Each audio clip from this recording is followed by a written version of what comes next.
محترم ناظرین السلام علیکم۔ اپنے موضوع کی طرف بڑھنے سے پہلے ہمارے چینل ساتھ مستقیم کو سبسکرائب کر لیں اور ساتھ ہی گھنٹی کے بٹن کو دبا دیں تاکہ ہماری آنے والی ہر نئی ویڈیو آپ تک پہنچتی رہے۔ آج کا ہمارا موضوع صحیح بخاری جلد نمبر 1 حدیث نمبر 65 ہے۔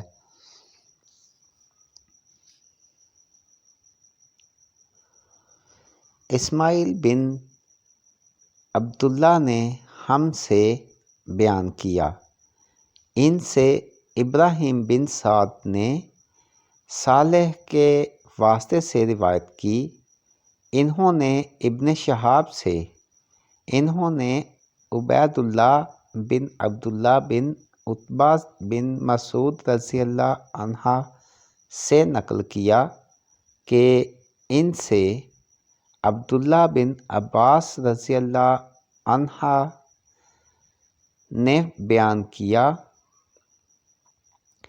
کہ رسول اللہ صلی اللہ علیہ وآلہ وسلم نے ایک شخص کو اپنا ایک خط دے کر بھیجا اور اسے یہ حکم دیا کہ اسے حاکم بحرین کے پاس لے جائے۔ بحرین کے حاکم نے وہ خط کسریٰ شاہ ایران کے پاس بھیج دیا۔ جس وقت اس نے وہ خط پڑھا تو چاک کر ڈالا۔